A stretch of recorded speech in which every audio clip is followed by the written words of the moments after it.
正所謂沒有不景氣，只有唔爭氣。如果你一定要成功嘅話，根本冇人可以阻止到你。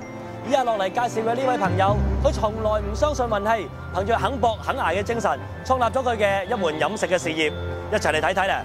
好多人都知道喺廣東話嘅俗語入面，3句唔埋就有2句係同食有關。正因為廣東人中意講飲講食，特別係呢個以廣東人聚居為主嘅香港，飲食市場可以講得上係大部分創業人士首要考慮投資嘅地方。正所謂有人嘅地方，做食呢盤生意一定有得做。到底做飲食呢一門生意係咪真係講咁容易呢？相信以下呢位朋友可以俾到答案大家。鍾偉平先生就係一個對飲食行業非常熟悉，兼且了如指掌嘅人。鍾先生15歲從內地來港，喺香港嘅第一份工作就係喺酒樓度打工，由廚房學徒做到大廚，一做就係10幾年啦。直至去到90年，先至正式創辦第一間稻香火鍋海鮮酒家。由最初1間酒樓開始到依家，佢哋集團嘅酒樓食肆數目已經有39間咁多。其中有5間仲開設喺內地添。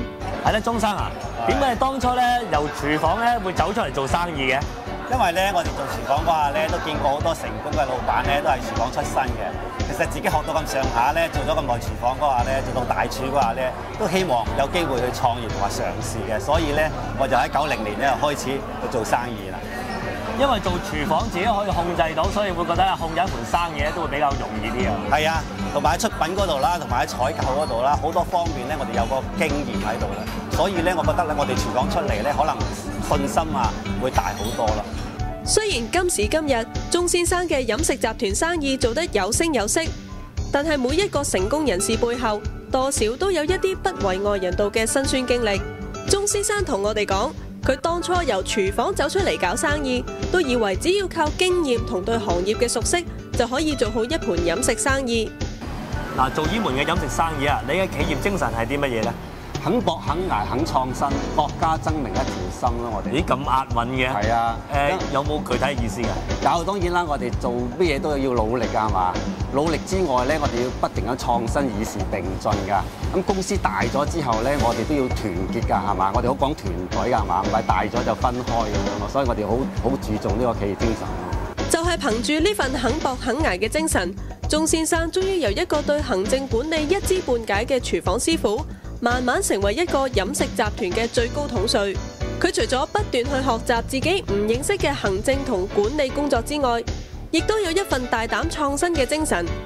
喺當年千篇一律嘅傳統粵菜酒家市場入面，以新穎創新嘅手法，建立咗好多唔同類型嘅品牌食肆，成為市場裏面一時無兩嘅飲食新勢力。嗱，做咗飲食業咁多年啦，其實最辛苦、最艱難嘅時候係幾時啊？我記得咧喺我自己印象之中咧，就係1998年我哋銅鑼灣其中間分店咧就懷疑有食物中毒，咁次咧傳媒啊同埋市民嘅反應就好大，咁我哋咧當時咧個生意咧就真係跌咗好多。跌咗幾多啊？嗰陣時係跌咗成一半嘅。你知道啦，間飲食個成本冇可能一半可以維持得到㗎，咁樣嗰啲員工都好彷徨，驚咧就冇嘢撈咁樣。嗰間金融風暴之後咧，其實大家揾食都幾難。咁所以咧，後尾我哋就係成班同事咧就齊心合力，積極去面對想嗰個衞生啊、各樣嘅環境啊，不斷咁樣提升所以咧我哋先可以渡過到呢個風暴。正值生意一帆風順嘅時候，鍾先生同佢嘅一班拍檔，對於呢次食物中毒事件，一時之間都手足無措。雖然知道問題係出自衞生方面，表面上只要重新搞好衞生，就應該可以令食客重拾信心。但係事實上要挽回客人信心並唔係咁容易。由於係集團經營嘅關係，連帶其他分店亦都受到牽連。喺呢個時候，員工嘅齊心就對企業存亡起到好大嘅作用。當日咧，你同啲員工咧講過啲咩説話咧，令到佢哋可以同你一齊拼搏捱過呢個難關咧？我第一個企出嚟咧就話老細領導得唔好啦，做得唔好啦，我哋以後做好啲咧就唔會有呢啲事件出現㗎啦。所以呢啲員工都好感動咯，咁大家一齊去努力啊！係嘛？去解決同埋去衝破呢個咁嘅挑戰。傳統以嚟經營酒樓嘅生意，一般嚟講都係人治去管理，但係今時今日嘅管理已經係法制咁樣去管理㗎啦。鍾先生佢最聰明嗰個地方就係將呢種法制嘅管理擺喺佢嘅生意上面。經過好幾個月嘅努力，加上鐘先生同員工嘅緊密合作之下，難關終於過去。但係喺呢件事上面，就俾到鐘先生有更深刻嘅體會。佢明白到相同嘅錯誤只可以犯一次，如果要避免重蹈覆轍，就要喺根本嘅制度上進行改革。鐘先生引入好多改善措施，除咗加強員工培訓之外，仲對食物質素、環境同衛生標準等等，亦相應提高。嗱，我知道你今時今日咧，無論你管理同埋你人才咧都好出眾啊。具體啲講下你嘅管理哲學係點樣嘅？我哋公司咧就提倡3優嘅，我哋有優質服務啦、優質出品啦，同埋優質環境。我哋同埋好注重知識嘅專業嘅知識嘅，因為我哋服務咧係委聘咗咧出邊嘅專業公司幫我哋搞服務嘅。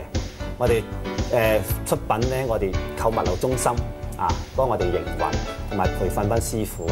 環境又係啦，我哋好注重五常法嘅管理嘅，所以咧我哋公司咧就比較好靠呢個咁嘅專業去管理3優。經過一連串嘅改革措施落實執行之後，集團嘅生意額亦有明顯嘅改善。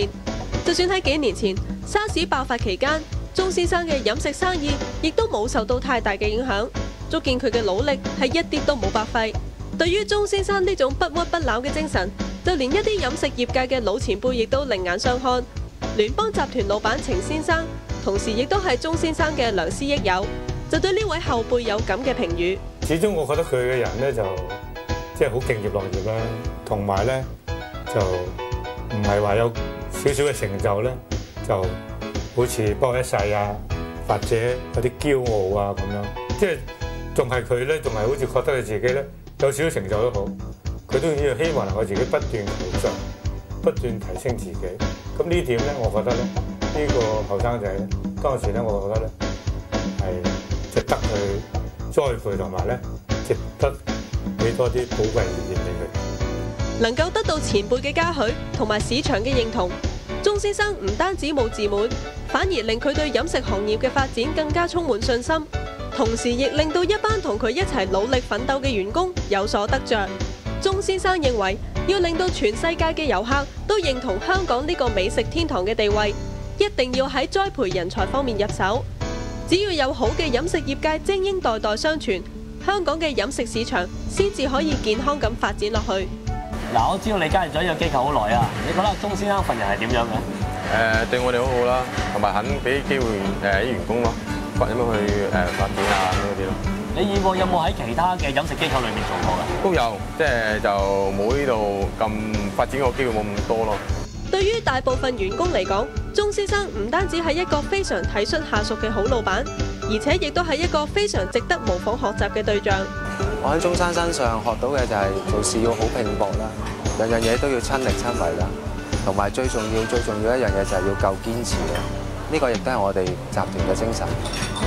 咁我喺鐘生身上就學到對員工嗰個關心啦，同埋對客人嗰個感受啦。咁就主要都係喺身上，即係每一樣嘢都要關自己事，同埋點樣去經營咯。要令一間企業成功咁喺市場上打好根基，除咗主帥嘅英明領導同員工上下一心之外，能夠有開闊嘅視野、高瞻遠矚嘅計劃，再配合人才嘅應用同埋完善嘅管理制度，咁呢盤生意自然可以有長遠嘅發展。